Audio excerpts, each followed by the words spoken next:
जय गुरुदेव। वचन मुक्तिकम। जय गुरुदेव की वाणी। मेरे काम में संदेह मत करना। जिस तरह आप अपने कपड़े धोबी को देते हो, वह चाहे जहाँ ले जाए, उसी प्रकार महात्माओं को अपने आप को सौंप दो। वह चाहे जैसे उसे साफ करे। खैर, अभी तक जो कुछ भी हुआ उसकी कोई बात नहीं, लेकिन भविष्य में मेरे काम में कभी भी संदेह मत करना। जहाँ संदेह वहीं विनाश होता है। कृष्ण ने अर्जुन से कहा कि उसके लिए कोई नाम सिद्ध करना होगा। 5 नामों की तो दुनिया में पूजा होती रहेगी।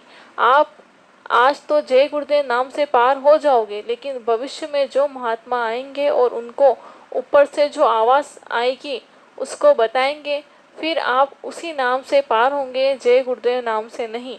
सबको अपने सत्संग की चिंता रखनी चाहिए। कहा गया है, सत्संग जल कोई जो पावे, मेलाई सब कटी कटी जावे। चेतो और निकल चलो। आपको अपने सच्चे घर की तरफ उधर जाने की कोई इच्छा और तमन्ना तो है नहीं, और इधर फंसने की है। आप इसको सोचो, समझो, विचार करो कि इसमें तुमको क्या मिला और क्या मिलेगा। संसार तो धोखा है। चेतो और निकल चलो। अंधे बनकर इंद्रिय भोग के लिए कितनी अटूट मेहनत करते हो। चाहे जितना दौड़ोगे कुछ नहीं मिलेगा, पीछे से रोओगे। यह संसार सत्य नहीं है, धोखा है। संसार तो आग की भट्टी है, यह तो ऐसे ही जलती रहेगी, बोझा लादते रहे। अरे यहाँ कोई किसी का नहीं, सब कर्मों का लेन देन है। यह संसार है, संशय का सागर। कोई किसी का नहीं, सब स्वार्थ के संगी साथी है। संसार को समझने की कोशिश करो। प्रगाढ़ समुद्र अथवा अज्ञान के सागर में डूबे हो। तुम जाग जाओ, चेत जाओ, होश में आ जाओ। ऐसा मनुष्य शरीर पा करके आप मोरी के कीड़े की तरह यहाँ पड़े हो। अपना काम तो कुछ किया नहीं, दूसरे का बोझा लादते रहे। तेरे काम कौन आएगा? जिसके साथ तुम लगे पड़े हो, धोखा है। सब कुछ गुरु करेंगे। जैसे मछली पानी से प्यार करती है, ऐसे ही मैंने गुरु से प्यार किया। हमको कुछ नहीं करना, हमारा सब काम गुरु करेंगे। मैंने मछली की तरह गुरु से प्यार कर लिया, बस उसी में तय हो गई। हमारा कोई काम नहीं है, जो कुछ करेंगे गुरु करेंगे। वो ही करता और धरता है। इतनी बड़ी महिमा उन फकीरों की, महापुरुषों की है जिन्होंने हमारे ऊपर उपकार किया, और उनको यह जान भी नहीं सकते। जानोगे कैसे? कोई कोई जानता है और कोई कोई पाता है। वह तो चाहते हैं कि सब लोग निकल चले। रोने वाला पाता है। करिया की भी बात है, सैनी भी ऐसी चलेगी। वह भी गोस्वामी जी महाराज से जाकर कहेगी। वह भी अपना अभ्यास बताएगी, कैसे कैसे क्या क्या देखा।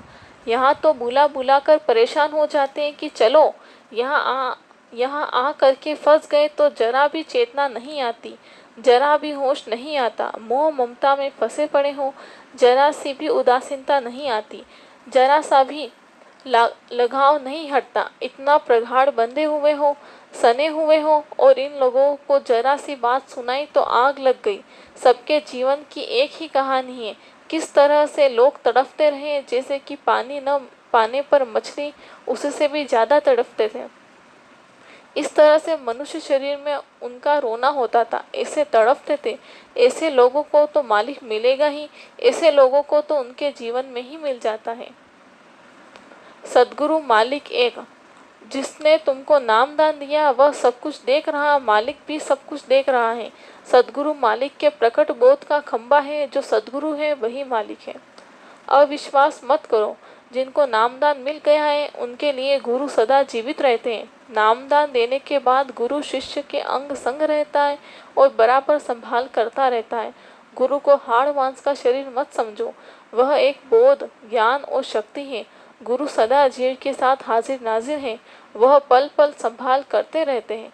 तुम अविश्वास क्यों करते हो? गुरु सदा हाजिर नाजिर है। मैं हर क्षण आपको देखता रहता हूँ। तुमको यह विश्वास रहे, गुरु सब जगह है। तुम सोचते हो मैं सब समझ जाता हूँ। गुरु हर वक्त तुम्हारी चिंता करते हैं और तुम्हारी तकलीफों को गुरु देखता रहता है, समझता रहता है। तुम्हारी सिफल यही है हो कि तुम गुनाहों से बचो, उससे प्रभु मालिक से, अपने गुरु से थोड़ा दौड़ो। याद रखो कि गुरु महाराज सब देख रहे हैं। यह विश्वास रहेगा कि गुरु हाजिर नाजिर है। गुरु हाजिर नाजिर है, सर्वदर्शी है, तो तुम्हारे कदम गुनाहों की ओर नहीं जाएंगे। कृपा जरूर होगी। अपनी गलतियों की बार बार माफ़ी मांगो, क्षमा हो जाएगी। ये भरोसा रखो कि अब औरों पर कृपा कर रहे हैं तो हमारे ऊपर भी कृपा हो जाएगी। दया की बरसात तब होगी जब रोओगे। यह तड़फ विरह का मार्ग है। बार बार विनती करो, रोवो उसके लिए, तब काम बनता है। बनेगा तभी जब आंसू गिराओगे। जब मालिक के नाम पर रोओगे तो वह पिघल जाएगा। पिघल जाएगा तो वह अपनी दया की बरसात कर देगा। नाम और गुरु काम आएंगे। दुनिया में दो ही मददगार वास्तव में होते हैं, एक तो गुरु होते हैं, दूसरा शब्द होता है। जब मरोगे तो कमाया हुआ नाम और गुरु काम आते हैं और कोई मदद के लिए नहीं आता। हम नासमझ बच्चे हैं। अनहद धुनी के साथ लगो, गुरु उसी के साथ आता जाता है। हमें महात्माओं से कुछ लेना है तो एक नासमझ बच्चे की तरह जाना पड़ेगा जो कुछ नहीं जानता है। मास्टर कहता है कि क, तो बच्चा आंख मूंद कर मान लेता है कि ये क है। ऐसे ही अध्यात्म विद्या के मामले में हम नासमझ बच्चे हैं। हम जानते ही नहीं कि उसकी शुरुआत कहाँ से होती है, उसका लक्ष्य, पहला कदम कौन सा है।